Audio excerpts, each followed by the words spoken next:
Salut les brutes, bienvenue dans ce nouvel épisode des conseils de l'Avent. Donc aujourd'hui, 7 décembre, je vais vous parler ce qui est le mieux, surgelé, conserve ou frais.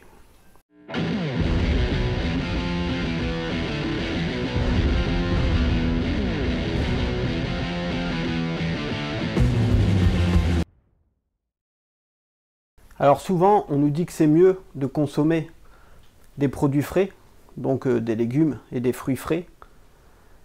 Mais ce qu'on oublie de dire en fait, c'est qu'après la cueillette, et une fois que ça se retrouve sur nos étals, et encore plus dans notre cuisine, pendant ce délai-là, en fait, les fruits perdent, ils se dégradent énormément en fait. Ils perdent énormément de nutriments. Alors j'avais vu une émission où il y a eu des tests scientifiques de fait, et ils disaient que le mieux justement c'était surgeler. Parce que les légumes, une fois qu'ils étaient cueillis, ils étaient tout de suite surgelés. Alors il y en a certains qui critiquent, parce que les légumes, avant d'être surgelés, pour plus ou moins bien les nettoyer, enlever les bactéries qu'il y a dessus, en fait, on les plonge dans de l'eau bouillante. Mais en fait, ils restent pas longtemps dans cette eau. Et c'est vraiment juste plongé dans l'eau et ressorti quasiment instantanément. Et en fait, ils perdent pas trop de nutriments avec ça. Alors je vais vous montrer, moi personnellement, dans le congèle. Alors j'ai beaucoup de légumes. Comme là, des brocolis bio. Alors, il faut toujours bien regarder les étiquettes. Et quand on regarde les étiquettes, je ne sais pas si vous voyez, là c'est 100% brocolis issus d'agriculture biologique. Alors sans trop regarder les ingrédients, moi ce que je regarde surtout c'est le sel. Et là on voit sur une portion on a 0,01 g de sel. Donc ça n'a pas été salé. Parce que souvent quand on se retrouve avec des surgelés, les industriels ils mettent pas mal de sel. Dans le même genre c'est pareil, j'ai des légumes de ratatouille. Alors ça c'est pas du bio. Mais par contre au niveau des ingrédients,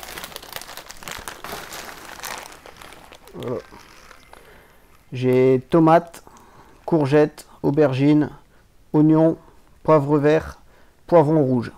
Donc que des légumes. Il n'y a pas de conservateur. Il n'y a pas trop de sel rajouté. Là par dose je suis à 0,05 g de sel. Donc ça c'est des bons petits produits. Après dans le même genre j'ai des petites doses comme ça. C'est des plastiques vapeur qu'on vient mettre au micro-ondes. Et pareil, les ingrédients, on le voit, il n'y a que les légumes et il n'y a pas de sel rajouté. Alors par contre, tous les surgelés ne sont pas vraiment bons à prendre, si vous faites attention à ça. Par exemple, là, les petites poêlées cuisinées, bon, on dirait qu'il n'y a que des légumes, mais en fait, dedans, non. On se retrouve avec des légumes, avec du sel. Alors, du sucre.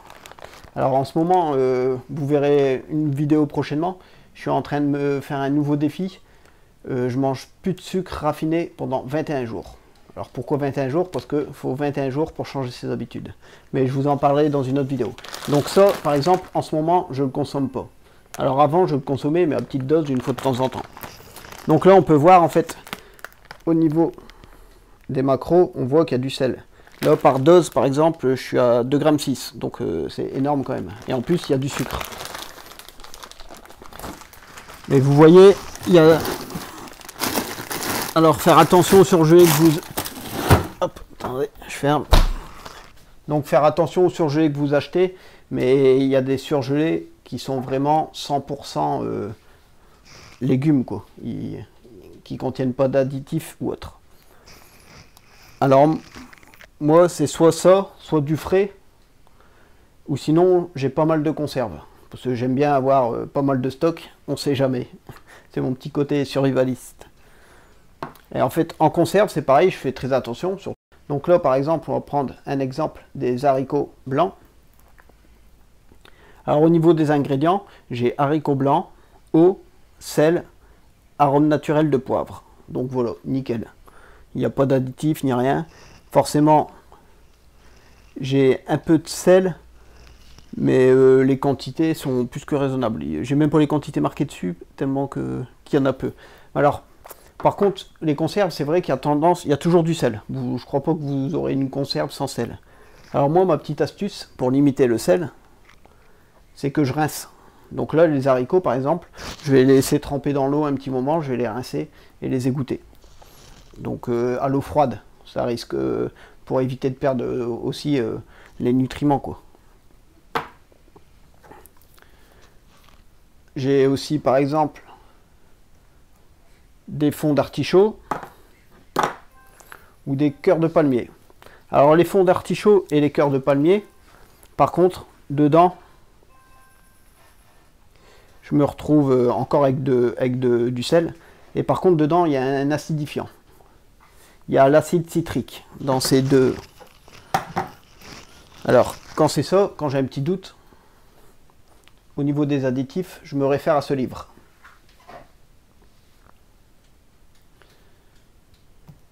Donc, ce livre, je vous le conseille, c'est Danger additifs alimentaires. Je vous mettrai le lien dans le descriptif. Alors ça, c'est l'ancienne version, je crois qu'ils viennent de sortir une nouvelle version.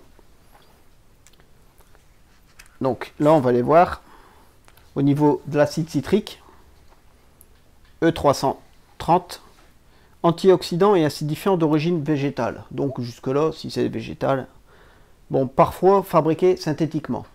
Mais bon, là, c'est pas précisé, donc ça peut être du végétal quand même. Il y a un risque, mais à forte dose. Donc là, moi par contre, au niveau de mes conserves, c'est le dernier aliment dans la liste, après le sel, après l'eau et autres. Donc c'est vrai, c'est tout le temps par ordre de grandeur. Donc le premier aliment, c'est l'aliment principal que vous allez avoir dans la boîte, et le dernier aliment, c'est celui où il y en aura la moins grande quantité.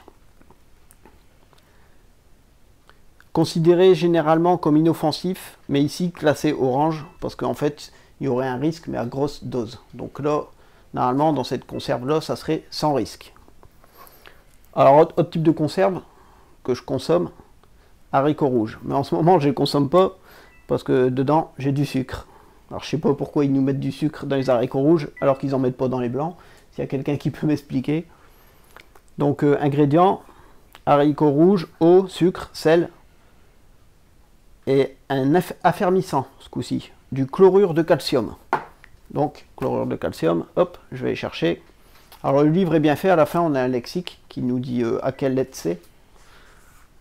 Donc là, chlorure de calcium, c'est E509, épaississant de synthèse. C'est additif d'utilisation courante dans les sauces et les crèmes. C'est admis en biologie. Enfin, c'est admis pour les aliments bio. Donc voilà, même si vous achetez un plat bio, vous pouvez retrouver des additifs, dont celui-là. En dose trop élevée, il pourra entraîner quelques perturbations digestives.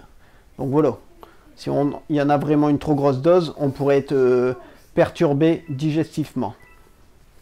Mais là, pareil, c'est la dernière dans la liste, donc il ne devrait pas avoir de problème. Donc voilà, moi mes petites astuces, je vous dis, maximum de surgelé, parce que dedans on a les nutriments et tout.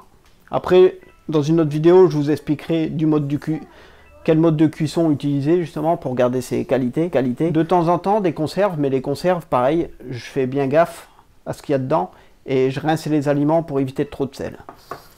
Donc comme toujours, je vous conseille des petits livres, donc les additifs, mais je vous mettrai le lien vers la nouvelle édition. Et aussi ce petit livre-là.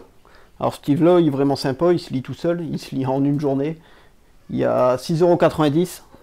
C'est les règles d'une alimentation saine. Alors en fait, ce livre, c'est un journaliste qui l'a écrit et il pourrait le résumer en une seule phrase, c'est manger de vrais aliments sans excès et principalement des végétaux.